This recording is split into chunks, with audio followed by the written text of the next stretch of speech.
5 million. Talunan ka. Kahit sa dami ng talo ko sa buhay, meron pa ring winning part yan. Marami rin po times na na-scam ako. Meron din na nagbayad ako, tapos na-block na ako. Nalooban na rin ng store ko. Nanakawan. Pinasok na rin po.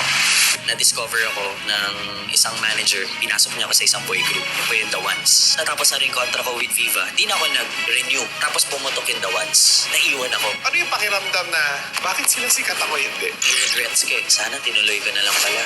Parang hindi ako dinadapuan ng swerte sa buhay. Ano tumatakbo sa utak mo na? I wanted to give up. Seeking inconsistency. Doon po nagsimula lahat ng pagbabago sa buhay ko. The original, the drummer, DJ! Biruin nyo guys, isang na drummer lang.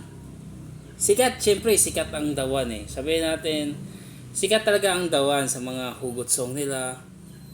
Pero sinabi niya, di ba, sabi niya sa video, siya lang ang naiwan, di ba?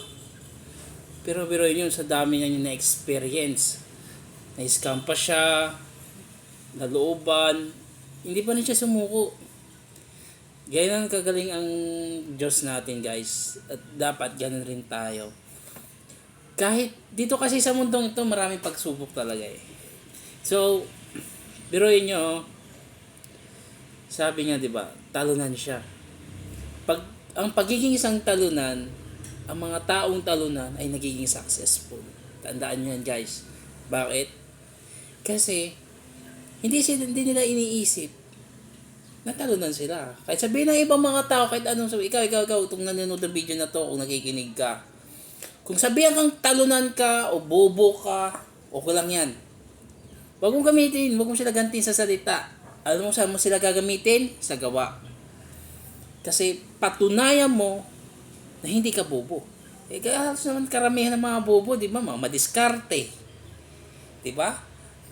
Marunong sa paraan. Kasi sa mga matatalino. Sabihin natin nasa valedictorian ka, ano ka pa, kahit may diploma ka pa, okay lang may diploma eh, at least may papakita ka, di ba? Respeto ka. Diba? Pero, kahit sabihin talunan ka, isipin mo, hindi ka talunan. Isipin mo ang buhay mo. Biruin mo kilala pa yan, The One. Siya pa ang naiiwan sa banda. 'Di ba? Pero yung kilala niyo yan, guys. Pero tingnan yung ginawa niya. Hindi siya sumuko. Bakit? Pag sumuko siya, anong isipin ng mga tao? Talunan siya. 'Di ba? Isang example, napakagandang example. Ikaw, tinuturo kita, itong nanonood ka dito sa video ko.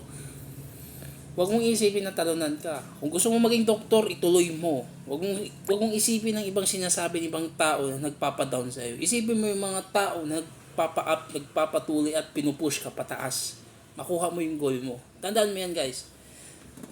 Lahat ng experience, dadaan tayo sa experience na ang gulo-gulo, tapos parang hindi natin maintindihan, parang ayaw mo na gusto mo sumuko. Pero huwag mong isipin na susuko ka. Kasi para magmamanifest yan sa isip mo eh. Pag sinabi mong talunan ka, isipin mo talunan ka. Pero huwag mong isipin na ibang sinasabi ng tao, kundi gawin mo yan para sa sarili mo at para sa mga pamilya at magiging magulang mo o mga magulang mo at anak mo. Tandaan nyo yan guys. Yan ang sinasabi ko sa inyo. Maniwala kayo.